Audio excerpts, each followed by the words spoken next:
당신과 세계의 과거, 현재, 미래를 보는 창 워킹 바이블 TV 송명도 목사입니다.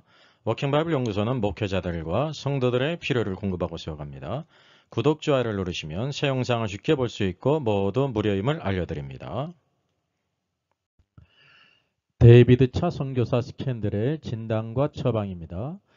LA 등대중앙교회 간증에 나타난 마지막 신호의 표절과 거짓, 직통 계시의 권위의 가면을 쓰고 예수님의 계시와 말씀을 빙자해서 거짓 메시지로 수많은 사람을 미혹했습니다.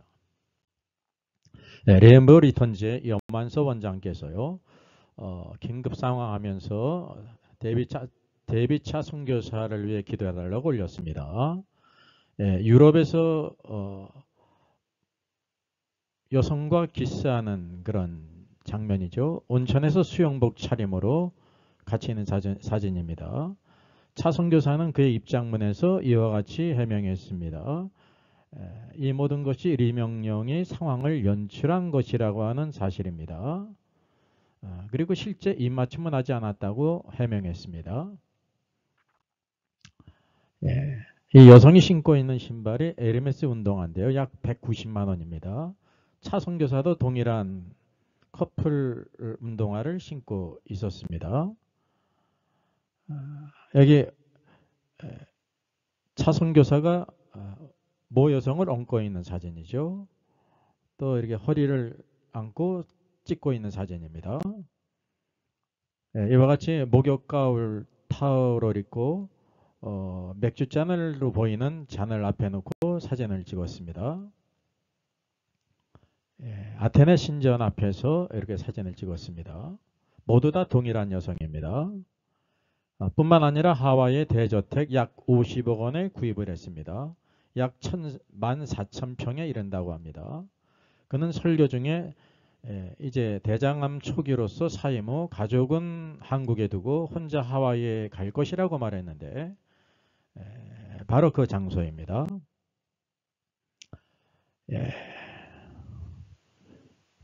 차 선교사의 입장문을 발표한 이후에 염한성 원장께서 자신을 이제 피해자인 양 발표한 것에 대해서 2차 제보한 추가 내용이죠.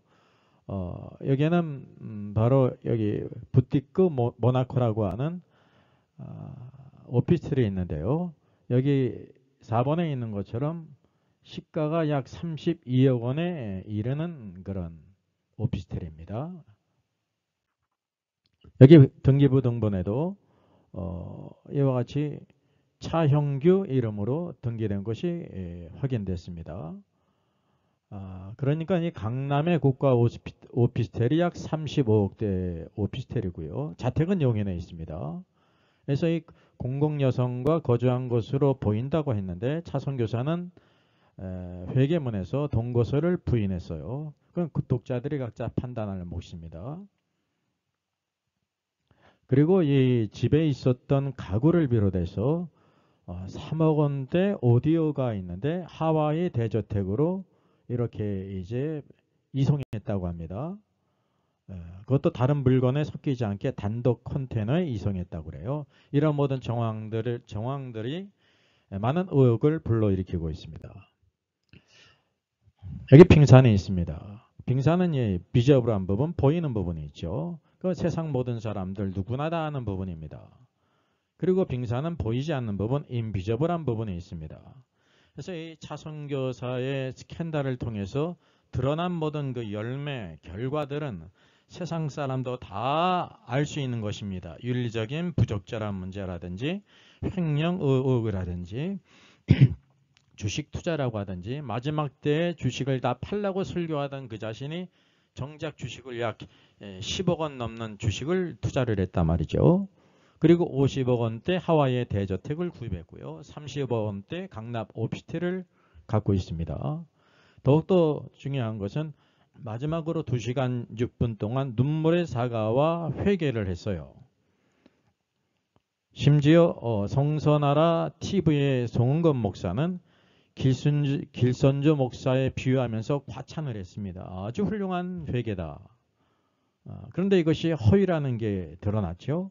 왜냐하면 그는 이제 이성희 변호사에게 자기 법적인 모든 것을 위임하고요. 침례교단을 탈퇴해서 징계도 받지 않고 후원금 반환도 이제 불가하고 세습을 강하게 하기로 결정했기 때문입니다. 우리가 주목해야 될 것이 문제의 근원, 그의 사역의 뿌리가 무엇인가, 그의 윤리적, 신앙적, 신학적 문제가 무엇인가를 보자는 것입니다. 마지막 신호는 거짓 계시이며 표절로서 약 24만 부가 판매됐습니다. 유명세를 얻었습니다. 홀리튜브에 약 22만의 구독자와 후원자가 있어요.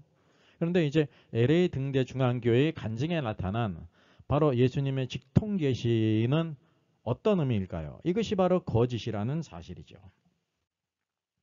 자, 2010년 12월 15일 LA 등대 중앙교회에서 데이비드 차선교사가 간증한 녹취록입니다. 예수님께서 차선교사에게 주신 첫 번째 미션이 있었습니다. 그건 사귀던 자매와 헤어지라는 그런 말씀이었습니다. 주님이 내게 그러시더라고요. 야, 내가 정말로 나를 사랑하느냐? 그래서 제가 정말로 사랑합니다. 주님이 아시잖아요.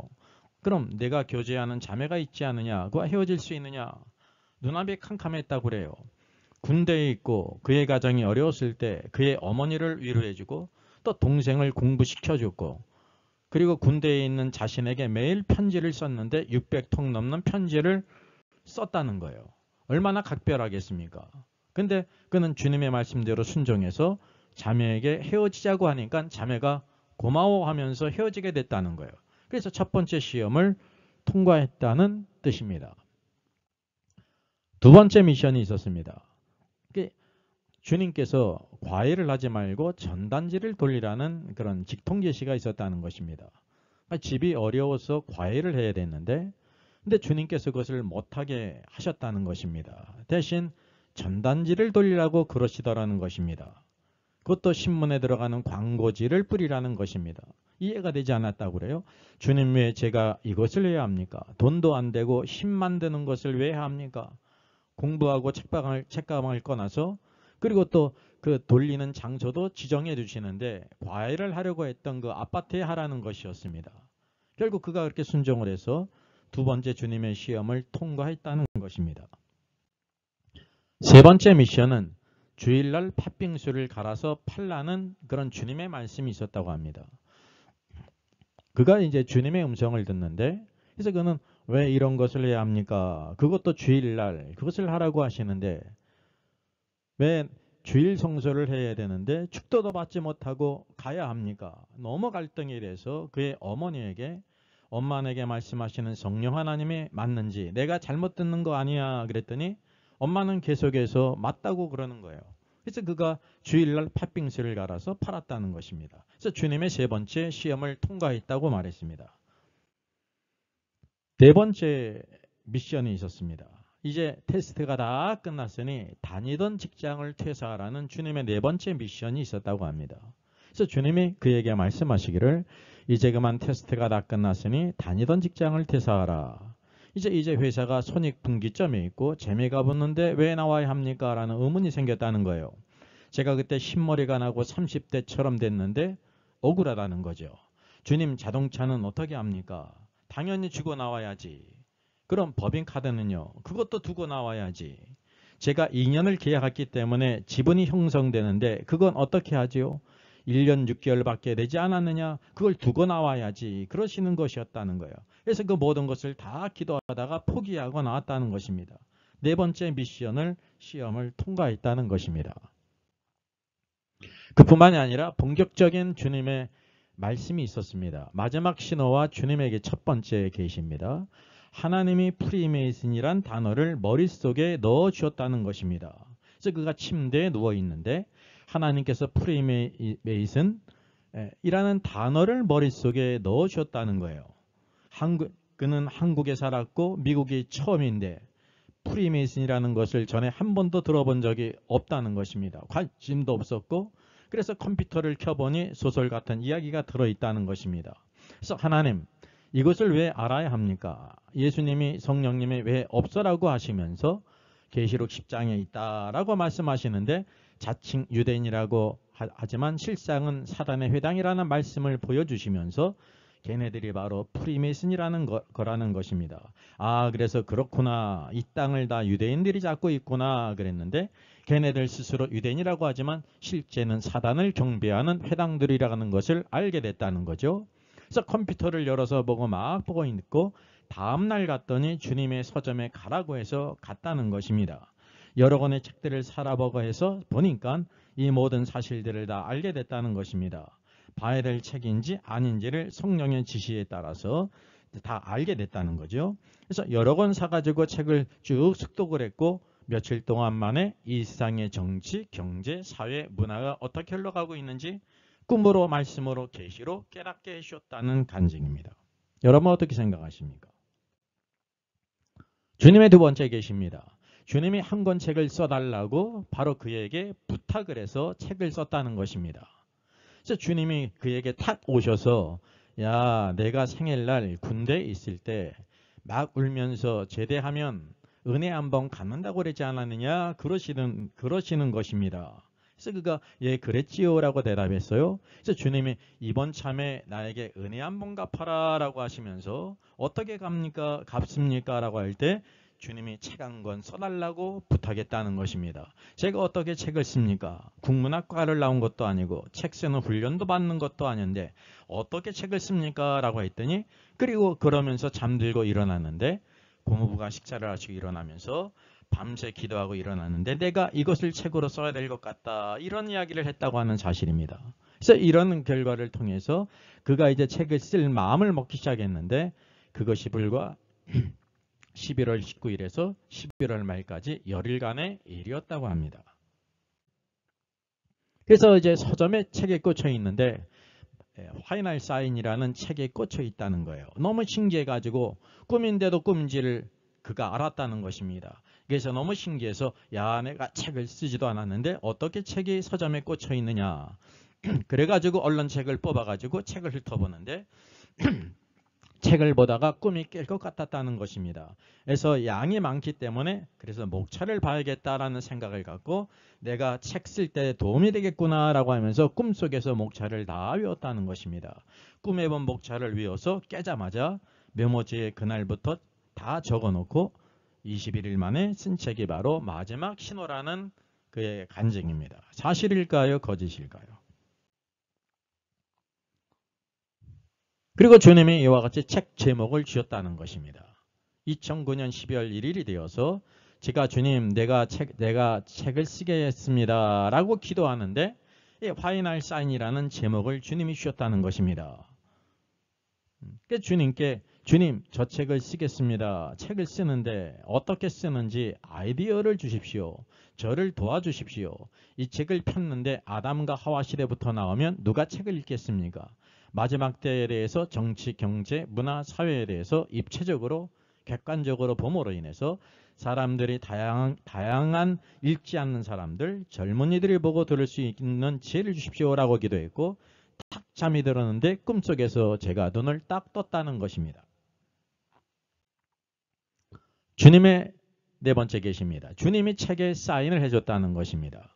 그래서 그가 원고를 다 써서 교회로 달려갔다고 그래요. 예수님께 말합니다. 예수님 생일 축하드리고 제가 군대에 있을 때 생일 축하할 때 한번 은혜 갚는다고 했는데 이번에 잘 갚습니다 라고 말했다는 거예요. 그랬더니 그의 생각에는 예수님이 그래 고맙다 생일 축하해줘서 고맙다 이렇게 생각했는데 예수님이 책을 쭉 보시면서 어떤 내용은 지금 공개하지 말라고 빼라고 하셨다는 것입니다. 그래서 내용도 빼고 사진도 빼고 근데 그 이후에 주님이 사인을 해 주시길래 아 예수님이 사인도 해 주시는구나 하고 감사했다는 것입니다. 그러면서 주님이 주시는 얘기가 내가 영광을 후사로 받은 것과 같이 이 땅에서 고난도 기쁨으로 잘 감당하고 돌아오라고 하셨다는 것입니다. 여러분은 어떻게 생각하십니까? 마지막 신호에 감춰진 표절에 드러난 계기가 됐습니다.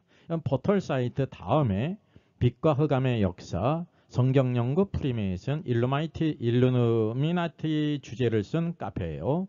인터넷 카페에 어떤 회원이 댓글로 시작했습니다. 그는 운영자 장화진 작가에게 2012년 6월 25일에 데이비드 차의 마지막 신호라는 책이 혹시 운영자인 장혜진 형제님이 데이비드 차와 동일 인물인가를 그런 질문을 올렸다고 합니다. 그는 신세계 질서의 비밀의 저자로서 질문에 데이비드 차는 2년 전 마지막 신호를 쓴 형제라면서 빛과 흑음의 역사의 내용을 그대로 옮겨다 책을 썼기 때문에 그런 오해가 있는 것 같다고 설명했다고 합니다. 여기 장화전 작가는 이미 데이비드 차가 자신의 길을 표절해서 마지막 신호라는 책을 쓴 것을 알고 있었습니다. 그래서 장화전 작가는 이와 같이 답글을 썼습니다. 데이비드 차는 2년 전 마지막 신호를 쓴 형제입니다. 본인은 실험이라고 하는데 이름과 사진을 밝히지 않아 실체를 알기 어렵습니다. 바로 내 카페에서 그대로 옮겨다 3주 만에 책을 썼다고 합니다. 라고 이런 댓글을 달았습니다. 장화진 작가와 기독교 포털뉴스 정윤숙 기자와 통화 내용입니다. 출처는 빛과 어둠의 역사 중입니다. 기자가 물었습니다. 마지막 신호 내용과 장 작가의 사이트에 올라간 글이 너무 똑같다. 혹시 데이비드 차의 글을 사이트에서 옮겨놓은 것은 아닌가? 장화진 작가, 마지막 신호에 나오는 내용을 보니 약 50페이지 정도를 내 사이트에 글을 베껴서 썼다. 그래서 내가 그 사람의 것을 베낀 것은 전혀 없다. 그러면 기자가 물었습니다. 그럼 장 작가가 사과했다는데 무슨 말인가? 라고 할 때 작가가 말합니다. 2010년도에 나온 마지막 신호가 내 사이트는 2003년도에 만들어졌는데 거기에 나오는 프리메이슨, 일루미나티에 대한 관련된 부분을 그대로 베껴 출처도 박히지 않고 게재를 했다. 그래서 작년인가 따지니까 자기가 어려서 미숙해서 그랬다며 사과했다라는 것입니다. 그러니까 문제의 심각성이 바로 무엇입니까? 바로 예수님의 계시를 받아서 썼다고 했는데 그것은 사실은 남의 책의 내용을 카페의 내용을 그대로 표절하는 것이었다는 것입니다. 얼마나 충격적인 일입니까? 그래서 작가는 그 뺏긴 사실을 어떻게 알고 됐나는 기자의 말에 누군가 마지막 신호를 보라고 선물을 해줘서 그것을 봤다. 많이 익숙한 표현들이 있었다.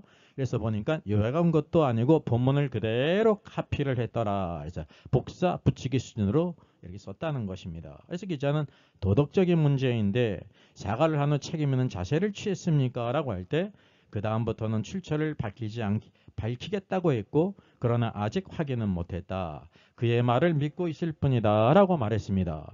여러분 표절은 세상에서도 비윤리적이고 범죄 행위입니다. 세상에서도예요. 하물며 주님의 계시를 빙자한 거짓 계시로 신자들을 미혹하여 선지한 노릇하고 사익을 탐한 것은 대단히 심각한 죄가 아닐 수 없는 것입니다. 마지막 신호 표절에 대한 데이비드 차의 일종의 사과 입장문입니다. 입장문이에요. 여기 이제 원문을 찾아보면 글을 자세히 알 수 있습니다. 이게 2020년 8월 5일입니다. 내용 중에 한 구절을 인용해 보면 신학을 하기 전에 열정을 앞세우다 보니 신학적으로 정리되지 않은 표현과 성경 해석이 있었다. 이렇게 말했습니다. 그러면 이 책이 2010년 7월 마지막 신호 예언 커뮤니케이션에서 출판돼서 이 거짓 계시로 표절작으로 24만 부 베스트셀러에 올라갔어요. 그래서 일약 세계적인 유명한 강사가 됐습니다. 팩트를 체크하겠습니다.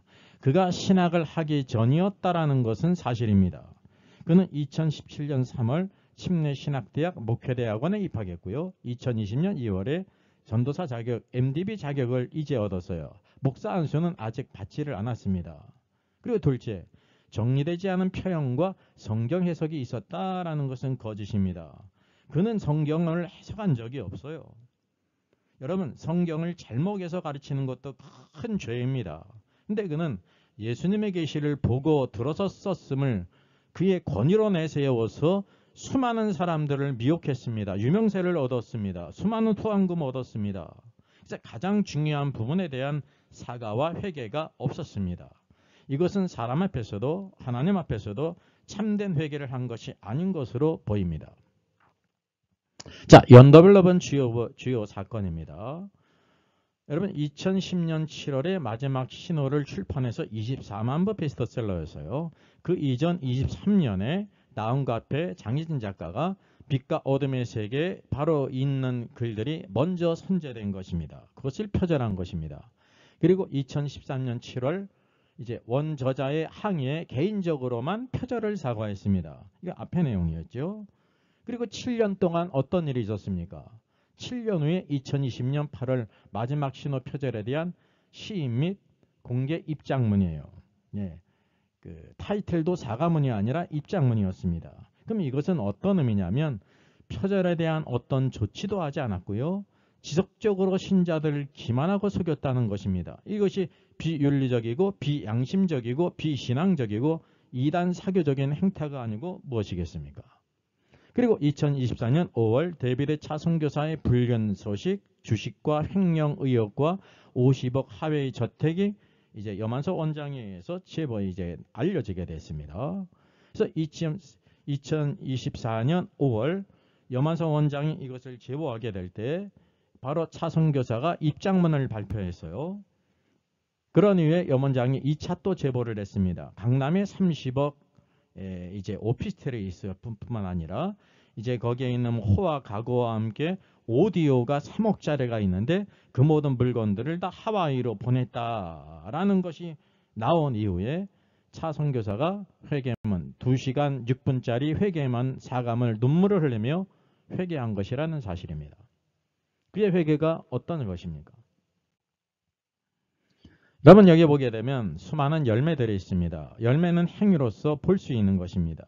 24만 부 베스트셀러가 됐고요. 홀리튜브에 22만 부 구독자가 있습니다. 대단하지요. 캄에 30만 하나님의 군대가 있어요.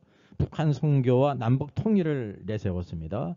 말세에 하나님의 종이라고 일컬어졌습니다. 후세대 양육에 힘을 다했습니다. 대한민국에 사명이 있다고 외쳤습니다. 극동 선교부대를 조직해야 된다고 말했습니다.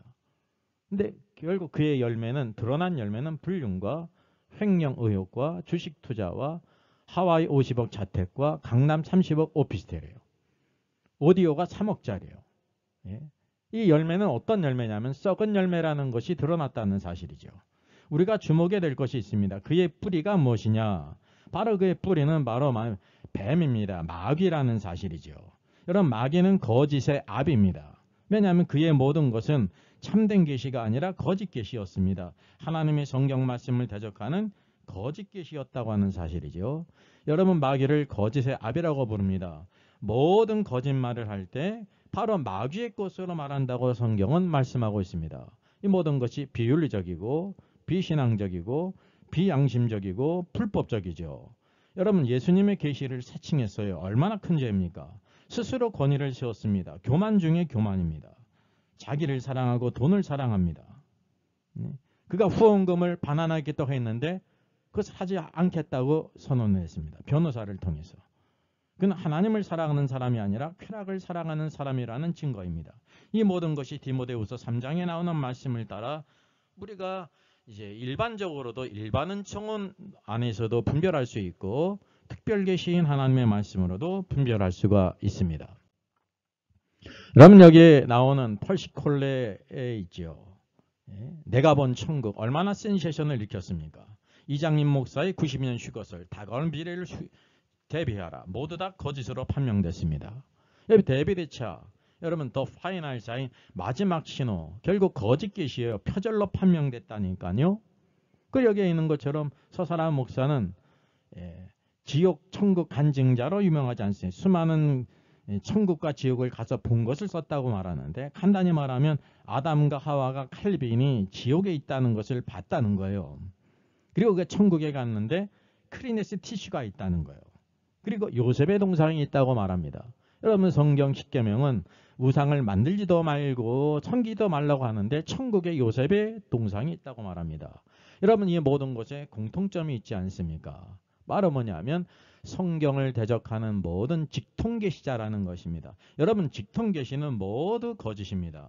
그러니까 하나님의 말씀을 대적하는 가장 악한 일이라는 사실을 우리가 기본적으로 분별할 필요가 있습니다.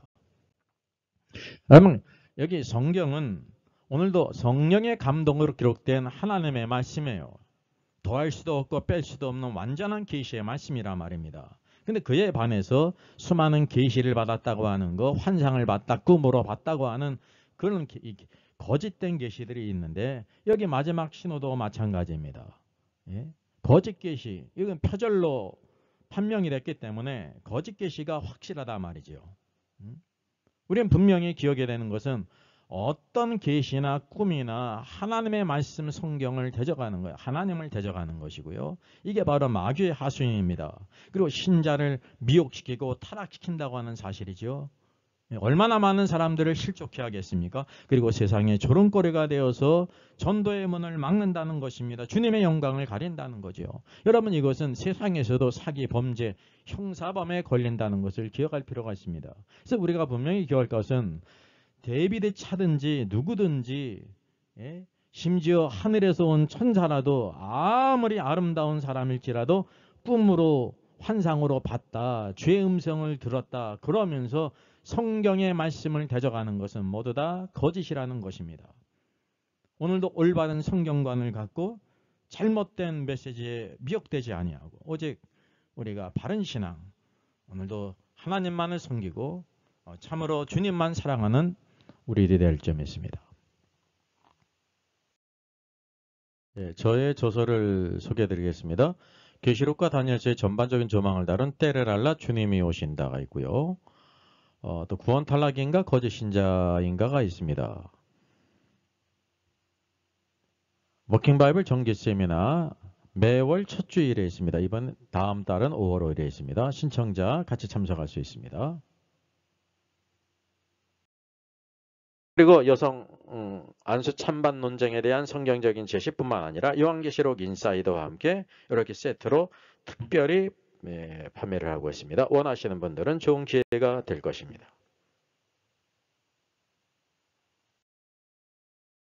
제가 새로운 저서를 지금 준비하고 있습니다. 제목은 여성 안수 금지는 남녀차별인가 복음적인가 라는 주제입니다. 이게 작은 주제 같지만 아주 중요한 주제고요. 성경 창세기로부터 전체에 흐르는 아주 중요한 이제 성경적인 남녀 관계와 하나님의 헤드십과 관계되어 있습니다. 그래서 부제는 김세훈 교수의 그리스도가 구속한 여성을 비평했습니다. 김세훈 교수는 여성 안수가 성경적이라고 주장합니다. 따라서 그것을 제가 이렇게 비평하면서 성경에서 뭐라고 말씀하고 있는지를 제가 제시를 해야 됩니다. 이건 이제 9월 말이나 10월철 출판 예정입니다. 이 책에 대한 소개가 있고요. 특별히 세트 특별 판매가 있습니다. 필요하신 분들 특별기간에 신청하시면 되겠습니다. 여러분들이 북폰 등으로 같이 이렇게 참여할 수 있습니다.